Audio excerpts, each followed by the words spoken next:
La pandémie du Covid-19 alias le nouveau coronavirus va-t-il détruire notre activité, notre business ou bien notre entreprise? Donc salut à toi, c'est Johan, j'espère que tu vas bien même en ces temps difficiles si tu regardes la vidéo justement le jour de sa sortie.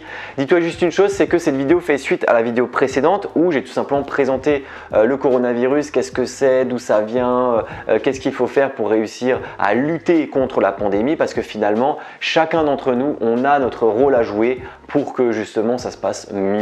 Donc c'est pour ça, n'hésite pas, si tu veux en savoir plus par rapport au Covid-19, n'hésite pas à regarder l'autre vidéo. C'est relativement long parce que j'ai voulu faire vraiment quelque chose de précis avec toutes les infos que j'ai réussi à choper par-ci par-là, des trucs vérifiés et tout ça. Et j'ai voulu que ce soit bien complet. Donc c'est pour ça que la vidéo précédente c'est sur ça et la vidéo d'aujourd'hui ça va vraiment être au niveau économique, au niveau de nos entreprises. Qui est-ce qui va être touché? Comment réussir à aller au-delà? Comment réussir à faire un pivot? Donc c'est pour ça qu'on va voir ça aujourd'hui. Alors ce qu'il faut savoir, c'est que j'ai commencé à rédiger cette vidéo il y a environ une semaine. Du coup, on va dire qu'il n'y avait pas encore de catastrophe économique, d'accord? Sauf qu'aujourd'hui, c'est juste l'hécatombe. Ça veut dire que maintenant, tu as toutes les écoles qui sont fermées, les rassemblements de plus de 100 personnes maximum. Tu as tous les commerces qui sont fermés. Enfin, maintenant, c'est juste tout est en confinement quasiment total. Donc là, effectivement, je pense que j'aurai un peu plus de choses à dire dans cette vidéo. La bourse s'est effondrée, les crypto-monnaies sont au plus bas, quasiment toutes les économies sont à l'arrêt. En fait, c'est simple, la catastrophe économique, c'est un fait. Donc la grosse question qui se pose, c'est est-ce que tu es ou tu vas être impacté par cette crise économique? Et bien même si je ne connais pas du tout ton activité, je suis quasiment sûr à 100% que ça va être le cas. Tu as d'abord ceux qui vont être directement impactés par le Covid-19 à cause d'autres pays. Bon, je vais pas te faire un dessin, mais tous les dropshippers ou toutes les personnes qui vendent des produits made in China, c'est juste l'hécatombe. Ça veut dire qu'à un moment donné, tu vas tout simplement avoir des produits qui proviennent de Chine. Vu que la Chine est totalement à l'arrêt et qu'il y a juste quelques usines qui commencent à redémarrer maintenant, eh bien tu te retrouves tout simplement avec uniquement tes stocks. Voilà, tu as uniquement tes stocks à toi qui vont te servir pour vendre des produits. Et donc une fois que ces produits sont vendus, ou bien une fois que la psycho justement est installée sur le Made in China, les gens ne voudront plus acheter tes produits ou bien vont les acheter mais tu vas être en rupture de stock. Donc forcément la personne qui a des produits Made in China va se retrouver avec un stock qui va être à zéro ou bien qui ne va plus être acheté du tout. Mais à côté de ça, tu as aussi d'autres pays. Par exemple, moi je connais quelqu'un qui bosse à Liebherr. Donc Liebherr, c'est tout simplement une entreprise qui construit des engins de construction, tout simplement. Eh bien, Liebherr a énormément de produits qui viennent d'Italie. Sauf que l'Italie, tu le sais bien maintenant si tu suis les infos ou si tu regardes la vidéo un peu après, tu sais que l'Italie, elle est quasiment en quarantaine aujourd'hui. Elle est totalement cloisonnée, en tout cas au moment où il y a la crise du coronavirus. Et ce qui se passe, c'est que forcément, toutes les pièces liées à l'Italie, eh bien, elles ne sont pas là. Donc, tu ne peux pas t'amuser à créer une machine en te disant « bon, il manque cette pièce, cette pièce, cette pièce, on la mettra après ». Ben non. Finalement, si tu n'as pas ces pièces-là, toute la chaîne de production de la machine va être totalement stoppée. Donc ça, c'est simple. Absolument toutes les entreprises qui vont être liées au pays qui vont réduire leur production. Donc ça veut dire l'Italie, ça peut être la Chine, ça peut être plein d'autres pays, j'en sais encore rien parce que là maintenant c'est le futur. Donc je ne sais pas dans le futur si même la France va être impactée. Je sais que la France est impactée par rapport au commerce, mais après est-ce que les usines vont fermer également? Ça je n'en sais rien. Ou du moins ça tu le sauras si tu regardes la vidéo un peu plus tard et que tu as déjà les infos du futur.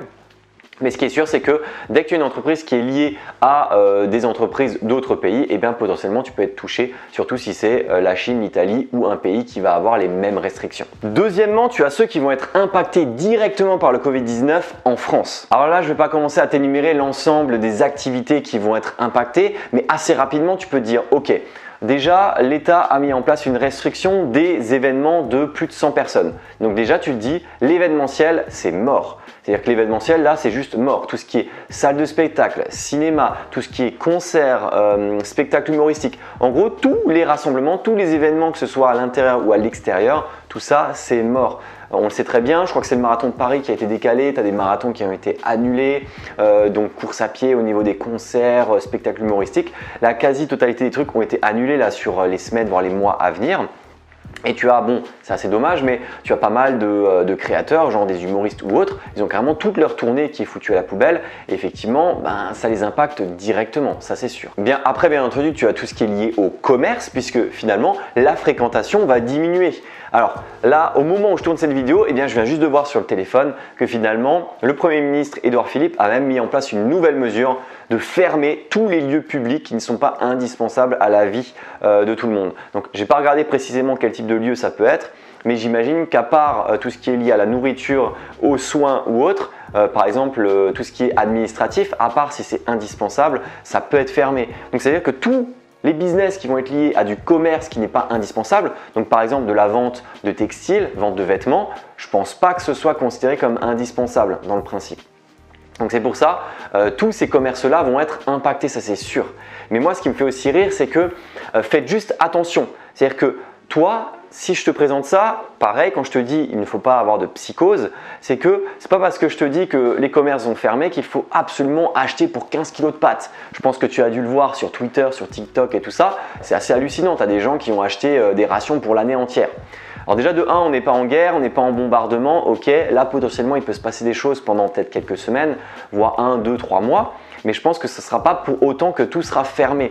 À la rigueur, tu pourras toujours avoir aussi la possibilité d'avoir à manger soit à domicile, soit en ayant de la livraison ou en allant là-bas mais en ayant des passes ou des trucs comme ça. Je sais qu'actuellement, tu as tout ce qui est Deliveroo et tous les services de livraison à domicile qui sont même passés en sans contact, c'est-à-dire que tu viens, tu as ton mec Deliveroo qui arrive, ton Uber Eats, il vient avec le petit sachet, il le pose au pas de la porte, il se lave les mains au gel hydroalcoolique, il te pose le petit sandwich, tes sushis ou j'en sais rien. Et en fait, tout simplement, eh bien, toi, tu n'as même pas besoin d'être en contact avec lui. Donc, tu payes à distance avec ta carte bancaire. Le mec, il te le pose, il a des gants et tac, tu peux récupérer ta nourriture. Donc, tu vois qu'à un moment donné, tu as les business aussi qui s'adaptent, tu vois, qui essaient de s'adapter finalement à la nourriture. C'est compliqué, c'est de l'hygiène, à un moment donné tu peux facilement transmettre des maladies à travers la nourriture. Eh bien tiens, tac, moi je suis une entreprise, j'ai un minimum de bon sens, eh bien je vais essayer d'adapter l'offre pour que mes consommateurs soient tout simplement rassurés. Donc là je le répète à nouveau, mais suis tout simplement les recommandations. D'accord, peut-être qu'économiquement c'est pas bien, mais franchement ferme les écoles, ferme les commerces. À un moment donné, il faut endiguer le virus et c'est le seul moyen. Parce que finalement, même économiquement, ça serait beaucoup plus dommageable justement d'avoir le virus qui circule 2 ou 3 mois de plus plutôt que de réussir à vaincre le virus plus vite et ensuite d'avoir l'économie qui refonctionne plus rapidement derrière. Bon, troisièmement, tu vas avoir les personnes qui vont être indirectement touchées par le Covid-19 en France. Globalement, ce sont tous ceux qui font du B2B2B, B2B2C. Alors c'est simple, hein, c'est tout simplement une personne qui va faire un service pour une autre personne, qui va faire un service pour une autre personne, ou bien qui va vendre un produit à une autre personne. Donc dans ce cas-là, moi par exemple, je fais du B2B2B ou B2B2C. Par exemple, je suis web designer, je réalise des sites internet ou je gère des sites internet. Et donc dans ce cas-là, ce qui se passe, c'est que souvent, je gère le site internet d'un client qui lui va vendre un produit à des consommateurs ou bien un service ou des produits à une autre entreprise. Donc dans ce cas-là, moi je suis le premier B, le deuxième B c'est mon client et le troisième B ou C, ça va être le client final. Eh bien il faut juste se dire que moi par exemple je suis fortement lié au deuxième B, d'accord, au business, donc à mon client.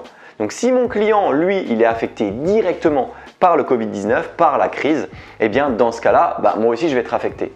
Parce que si mon client n'a pas la trésorerie, s'il n'a pas l'argent, si évidemment il n'y a plus de client, plus rien, mais plus forcément me donner justement de projets ou bien peut-être qu'il va le reporter pour plus tard.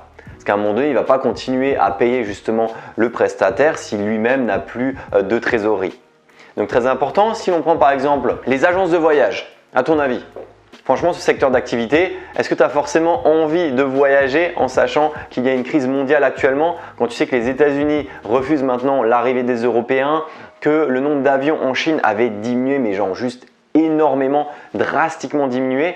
Donc forcément les agences de voyage sont extrêmement touchées et tout ce qui est lié à ça, donc tout ce qui est lié également aux hébergements, à l'hôtellerie, etc. Ensuite tu as la culture, l'événementiel, les restaurants. Forcément, je te l'ai dit, tu as le Premier ministre qui a mis en place une nouvelle recommandation, à savoir fermer tous les établissements publics qui ne sont pas indispensables. Potentiellement la culture ce n'est pas considéré comme indispensable pour justement la survie des habitants. Donc par exemple tout ce qui est culture, événements, restaurants, les gens vont de moins en moins sortir, vont rester beaucoup plus cloisonnés chez eux et donc dans ce cas-là, forcément ça va réduire le business de ces personnes-là. Et forcément les e-commerce qui vendent des produits made in China, là je ne sais même pas comment ils vont réussir à s'en sortir. Dans le principe où seul l'avenir nous le dira. De 1, S'ils n'ont pas de stock, eh bien c'est mort puisque la Chine est actuellement quasiment à l'arrêt. Ou bien il y a certaines entreprises qui commencent à reprendre maintenant un peu du service. Mais globalement, si toi tu as des produits chinois, eh bien tu n'auras peut-être pas de stock. Peut-être que tu es en train de vider ton stock, peut-être que personne ne veut acheter ton stock vu que c'est du made in China. Donc à un moment donné, c'est pareil. Imaginons que la crise soit terminée. Est-ce que les gens ne vont pas avoir en tête justement cette fameuse crise, ces fameux virus qui sont venus de Chine en plus, parce que c'est quand même un grand hasard. Tu te dis que ça a quand même démarré en Chine. Si ça avait démarré dans un autre type de pays, tu vois par exemple Bangladesh, Vietnam ou autre, peut-être que psychologiquement ça aurait été un peu différent. Mais de se dire que le virus est né en fait en Chine, donc tout le made in China, à chaque fois tu vas l'identifier au coronavirus.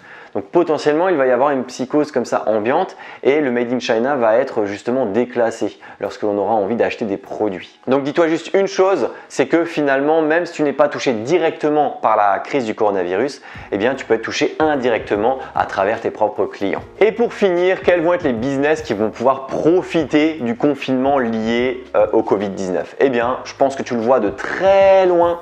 C'est Netflix, tout simplement. Parce que le confinement, ça va faire quoi? Ça va réunir les gens, voilà, dans leur maison, dans leur appartement.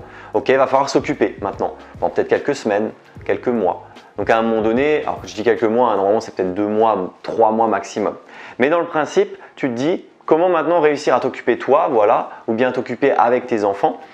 Si tu en as, eh bien dans ce cas-là, il faut réussir à trouver des activités. Et Netflix, c'est la parfaite entreprise qui doit maintenant blinder ses serveurs pour être sûr que toutes les personnes confinées dans le monde eh bien, vont tout simplement prendre un abonnement Netflix et commencer à regarder des films et des séries.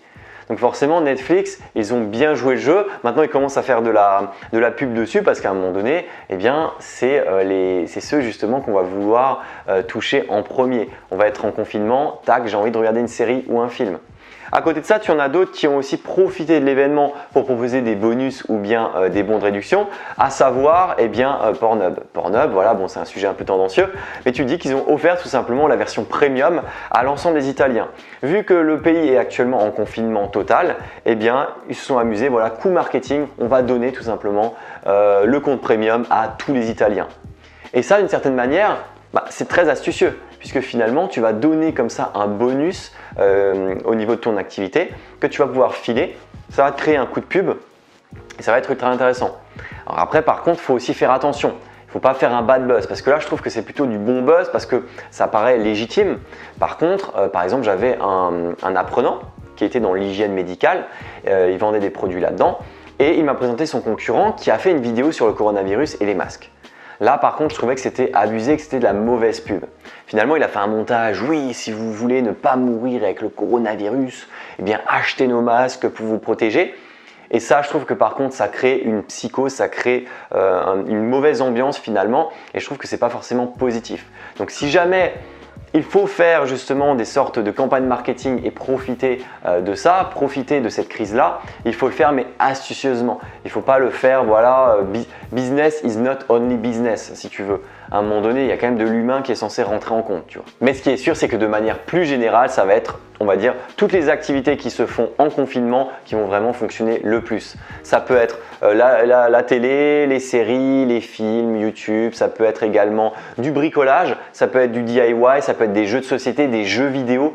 Donc tous ces trucs-là, eh bien, je pense qu'ils vont tendre à exploser voilà, pendant le mois ou les 2 mois à venir, tout simplement parce que si tout le monde est en confinement, il faut réussir à trouver une activité si personne ne fait autre chose et ne sort pas dehors, tout simplement. Et à côté de ça, ne les oublions pas parce que je pense que toi, si tu me regardes et si tu en fais partie, tu n'as pas envie d'être oublié, c'est les parents. Les parents aussi vont tous être impactés. Déjà, premièrement, tu peux avoir le cas de figure où tu as un salarié. Ce salarié, il va tout simplement avoir des enfants qui vont maintenant rester à la maison puisque les écoles sont fermées. Le salarié va continuer de travailler en entreprise, mais dans ce cas-là, il va peut-être donner ses enfants à ses parents. Attention, si ses parents sont âgés et sont fragiles, eh bien, si les enfants sont porteurs du virus, ils peuvent le transmettre. Donc là, bon, c'est un peu délicat, mais ça peut arriver. Donc ça, il faut faire attention déjà. Ensuite, un salarié, si jamais il n'a pas la possibilité de donner ses enfants, eh bien, on a la possibilité tout simplement, eh bien, grâce au gouvernement qui a mis en place cette mesure, eh bien, d'avoir une sorte de chômage partiel. Ça veut dire que la personne peut ne pas travailler et rester avec ses enfants si elle n'a pas la possibilité de donner ses enfants ou de les faire garder par quelqu'un. Mais à côté de ça, tu as également le troisième cas de figure, notamment le télétravail ou bien les personnes qui bossent à domicile. Eh bien, se retrouver avec tes enfants ensuite à domicile, ça peut être compliqué. Parce que ça, j'avais remarqué déjà à plusieurs reprises. Moi, en travaillant à domicile, très souvent, je me rends compte, voilà, tu as des gens de ma famille qui débarquent, ils pensent, voilà, j'ai le temps à n'importe quel moment de les accueillir. Mais tu te dis, bah non, ça ne fonctionne pas comme ça. À un moment donné, je bosse, mais au lieu de bosser dans un bureau, je bosse juste chez moi. Mais je bosse. Donc c'est pareil, les parents au télétravail, ils ont beau être à la maison, ils bossent, c'est juste qu'ils ne sont pas au bureau. Mais le souci, c'est que les enfants, eux, ne le sauront pas forcément, ou bien en fonction de l'âge de l'enfant en question, il faudra s'en occuper. Donc c'est-à-dire que finalement, le parent en question, eh bien ça va être compliqué parce qu'il va devoir gérer à la fois les enfants et son travail. Et j'ai d'ailleurs vu pas mal de blagues à ce sujet avec notamment des emailings où il disait voilà finalement toute l'équipe maintenant bosse en télétravail mais ne vous inquiétez pas si vous entendez des cris d'enfants en arrière-plan c'est normal vu qu'il y a la fermeture des écoles. Donc forcément en résumé tous les parents vont également être impactés puisque soit ils bosseront au bureau, soit ils bosseront à la maison, mais il faudra trouver aussi un moyen de gérer ces enfants-là. Est-ce qu'ils vont être gardés? Est-ce qu'ils vont rester? Est-ce qu'ils vont rester avec eux? Donc forcément tout ça, il va falloir le gérer. Maintenant, ce qu'il faut se dire, c'est que c'est réel. Toute cette crise est bien réelle et économiquement, elle va avoir un impact. Il ne faut pas que tu te lamentes sur ton sort, d'accord, en tant qu'entrepreneur, mais il faut que tu puisses réussir à trouver une solution pour rebondir sur ces fameux événements. En tout cas, même si je ne suis pas un expert de la santé et très loin de là, à la base j'ai autant de connaissances que toi à ce sujet. J'espère en tout cas que tu as apprécié la vidéo, que tu as apprécié le fait que je discute en fait de ce sujet qui selon moi du coup est d'utilité publique. Donc j'espère en tout cas que ça t'a plu. N'hésite pas à laisser un like et un commentaire surtout pour me dire si tu as bien apprécié la vidéo et l'ensemble du contenu. Franchement, je ne sais pas combien de temps j'ai mis, mais je me demande si c'est pas la plus grande vidéo ou les deux plus grandes vidéos sur ma chaîne YouTube tellement j'ai passé de temps à la tourner. Donc j'espère en tout cas que ça t'a plu, que tu as pu avoir les infos les plus utiles en tout cas à ce sujet. En tout cas, moi ce que je souhaite c'est bonne chance à toi, bonne chance à vous tous, soyez tous soudés, très important et surtout un grand merci et bonne chance aux professionnels de santé qui vont justement se dépasser et faire certainement des journées de 10, 12, 15 heures pour essayer de sauver justement l'ensemble de la nation. Donc en tout cas, ce qui est sûr, c'est que moi, je vous retrouve bientôt pour des prochaines vidéos pour toi, freelance.